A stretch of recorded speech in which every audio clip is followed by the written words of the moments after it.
Hello my fellow smug ones, well it's about time, isn't it? Let's begin.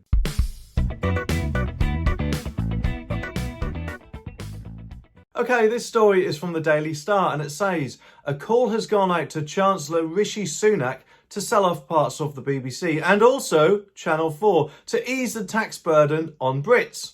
The Taxpayers Alliance claims its plan could generate up to £5 billion in total, which is enough to boost the entire nation's tax-free personal allowances by £300. Well, I don't know about you, but I for one think that would be absolutely awesome, especially as we wouldn't even need to pay for a TV licence if we want to, watch live TV, for example, which is the way it should be already in my opinion. Anyway, the group claims both stations no longer fit into the 21st century broadcasting market. Members say that parts of the public-funded BBC should also be sold off, which could rake in £2 billion alone.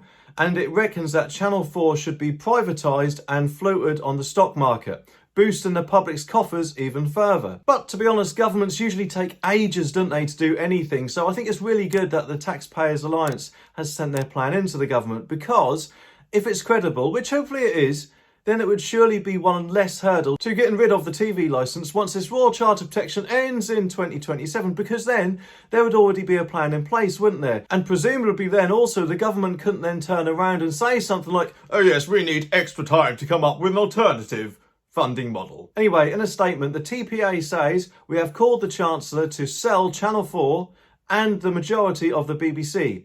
As Channel 4's licence and the BBC's midterm reviews approach, amid declining viewership and satisfaction rates, the research purposes the sale of Channel 4 and the significantly reduced BBC focus solely on public service output as a viable solution to the taxpayer dissatisfaction with the broadcasts. And the paper also calls for the TV licence fee to be scrapped and the BBC to be cut down on one television channel, radio station and online service.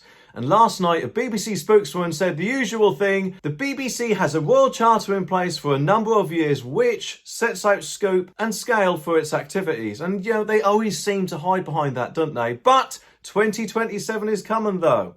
And a Channel 4 spokesperson said, Channel 4 does not cost the taxpayer a penny. Commercially funded since launch, we have invested £12 billion into the UK's creative industries, making programmes that entertain, challenge and engage for every platform. And to be honest, I personally don't have a problem with Channel 4 because they are funded by adverts, which is what I think the BBC should have been doing all along, because then it would be companies that fund the BBC instead of the public. Although I guess they could also go the subscription route, but I'm not too sure how many people would subscribe to them, especially if they stick with a TV licence price of over £13 a month. YouTube's algorithm thinks you'd like to see one of these videos next, so let me know if it's right.